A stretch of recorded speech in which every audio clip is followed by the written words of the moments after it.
ప్రభుత్వమా పార్టీయా అన్నటువంటి ప్రశ్న కాదు. బాబాసాహెబ్ అంబేద్కర్ గారు ప్రజల మనిషి, బడుగు బలహీన వర్గాల మనిషి, దళిత అభివృద్ధి కోసం దళితులని ఆ వివక్షతను తొలగించేదానికి ఆయన చేసినటువంటి కృషికి మన పార్టీయే కాదు ప్రతి రాజకీయ పార్టీ కూడా అంబేద్కర్ గారిని ప్రశంసిస్తారు.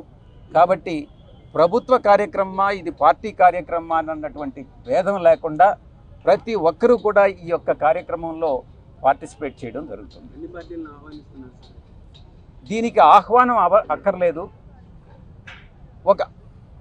ఒక దార్శనికుడి ఈ కార్యక్రమానికి ఆహ్వానం అవసరమా? మీరే చెప్పండి. ఆయన జీవితాన్నే అంకితం చేసినటువంటి వ్యక్తి బడుగు బలహీన వర్గాల కోసం. ఈరోజు ఇంకొక విషయం చెప్పాలనంటే, బాబాసాహెబ్ అంబేద్కర్ గారు ఈ యొక్క భారత గడ్డ పైన పుట్టి ఉండకపోతే బహుశా అలనాటి ఆ వివక్షత, అంటరానితనం, అస్పృశ్యత ఇవన్నీ కూడా ఈ రోజుకు కూడా ఆయన ఇచ్చినటువంటి రిజర్వేషన్స్ అన్నటువంటిది లేకపోతే ఈ రోజుకు కూడా ఆర్థికంగా బడుగు బలహీన వర్గాలు అభివృద్ధి చెందేటటువంటి వాళ్ళు కాదు. అదే ఆయనటువంటి ఆశయాలు. ఆ ఆశయాల్ని కొనసాగించడమే మన అందరి లక్ష్యం.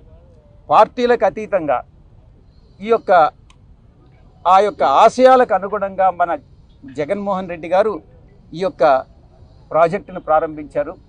దీంట్లో పార్టీ అని కానీ ప్రభుత్వం అన్నటువంటి తేడా చూపించకూడదు అనేది నా ఉద్దేశం.